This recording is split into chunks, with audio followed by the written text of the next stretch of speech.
We got an exciting show planned for you tonight from the Hershey Theater. Welcome to Wednesday Night Show. Hi, I'm Doug Allen. And I'm Nancy Byrne, and the finishing touches have just been put on the stage for the musical gala of Camelot. And in any theater, right before the curtain goes up, there's that sense of excitement, and Camelot is no exception. Well, you know, when you're sitting in the audience, you see the drama, the dazzle, the stars that are up on the stage, but what does it really take to bring a play the magnitude of Camelot to your hometown? Let's go behind the scenes right now and find out.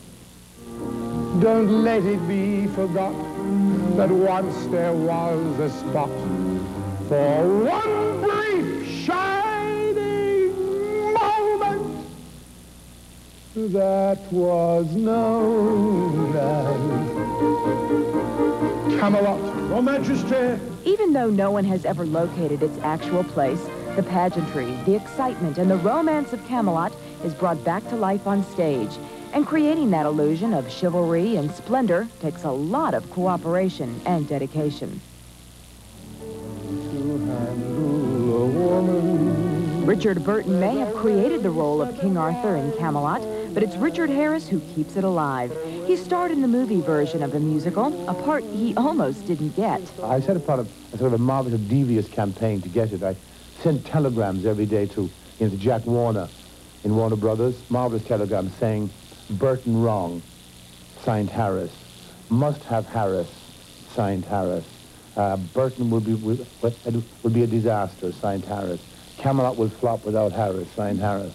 And I sent them twice a day or 3 times a day. Whenever I could think of something terribly humorous or funny or annoying, in fact, I would write it down in the serviette or wherever I was and dash and send telegrams both to Warner and to Josh Logan. After months of bombarding Logan and Warner Brothers with those telegrams and receiving no reply, he posed as a waiter at a party where he knew the producers would be, just to get a film test for the role. He got that test, and later the role. And for many people, Richard Harris is King Arthur. Just like the code of the Knights of the Round Table, it takes a lot of double duty and teamwork to create the magical illusion of Camelot. To set the stage, it takes 3 full tractor trailers of props and sets, and 45 stagehands to put it all in place, all under the watchful eye of stage manager Kit Bond. You handle it because every theater is a challenge, and every theater gives you a new challenge. How do I get all of these drops into this theater when this theater is not capable of flying them, of hanging them? How do I get all of this nasty scenery onto the stage? How can we make our show work?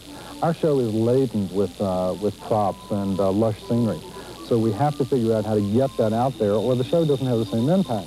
One character who truly has impact in King Arthur's life is Merlin. He's a magician, teacher, and friend to this fledgling king, but don't expect to see him at the curtain call. James Valentine, the actor who plays him, is doing double duty as Arthur's quirky, rusty, armored friend, King Pellinore. I come into the theater about an hour before the show to make up for Merlin, which is the more complicated makeup.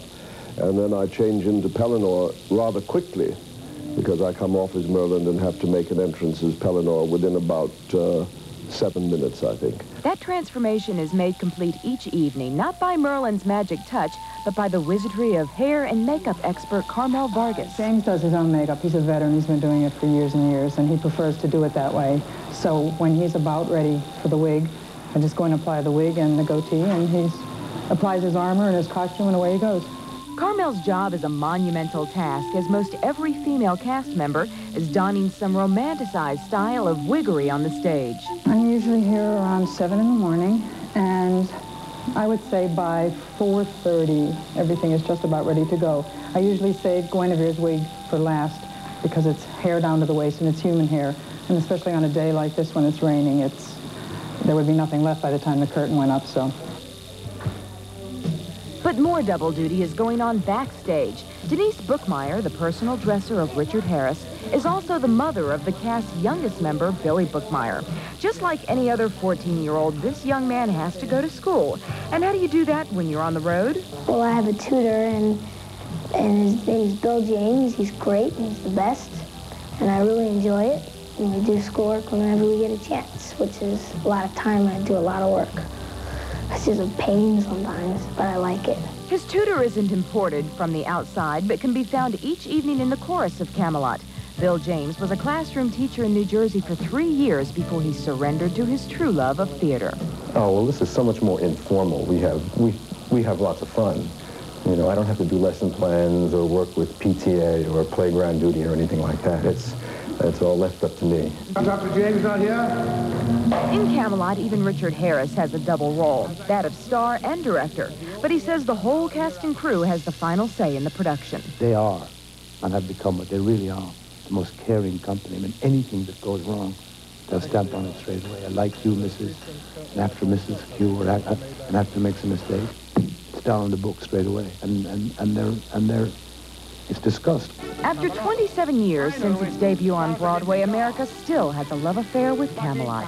I like it because I'd seen it years ago, back in the early 60s. Camelot is superb. I love it. Myth or fact or fiction, I think, is really something. Camelot! It's true, my lady. It's amazing that they can pull all that together, Nancy, and move this from city to city. All that goes into crates and tractor trailers and moves all around the country. It's just amazing that they can even pull it together. And each member of the cast and crew is vital to the production, but having Richard Harris here makes it all that more spectacular. Mm-hmm. The play, by the way, will run through Sunday here at the Hershey Theater. And when we come back, we'll meet some lucky PM Magazine ticket winners who won tickets to see Richard Harris in Camelot. And also when we come back, we'll meet Spain's sexy super singer, Julio Iglesias.